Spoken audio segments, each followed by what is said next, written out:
গত জুলাই মাসে থাইল্যান্ডের পাটায়াতে অনুষ্ঠান হয়েছিল। পাটায়া অ্যাকচুয়ালি নাম, থাইল্যান্ডের পাটায়াতে অনুষ্ঠান হয়েছিল। Naushad Ali Mondal world strength lifting চ্যাম্পিয়নশিপে রানার্স হয়েছে। সেইটা আমাদের কাছে অত্যন্ত গর্বের বিষয়। আমাদের দেশকে প্রতিনিধিত্ব করেছে, তাকে আমরা সংবর্ধনা জানাবো।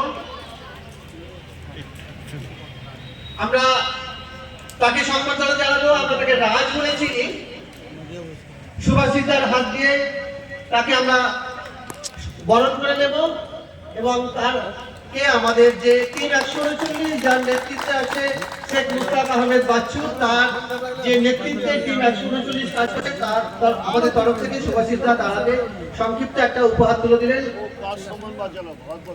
100 বার ভারতবর্ষের সম্মান বাঁচালো বেটিয়াপুর, ডায়মন্ড হারবার, পশ্চিমবঙ্গ এবং সারা ভারত।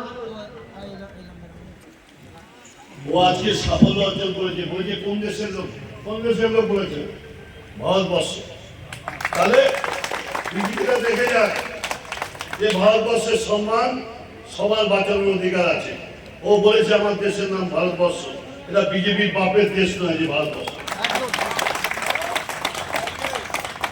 দুটো কথা একদম সংক্ষেপে, দুটো কথা রাজের কাছ থেকে শুনবো। রাজ শুধু নিজে বডি বিল্ডার, ওয়েট লিফটার নয়, এই সমাজেরও অনেক উপকার করে। আমাদের বিভিন্ন প্রজেক্টে আমাদের পাশে থেকেছে এবং সবসময় আমাদের বিভিন্ন কাজে উৎসাহ দিয়েছে। আমি চাই আমি যে অনুষ্ঠানে গিয়েছি বাইরে খেলতে, আরো চাই যে আমাদের এই সমাজে আরো সব যেন যেতে চায় যে খেলতে। এইগুলো আমি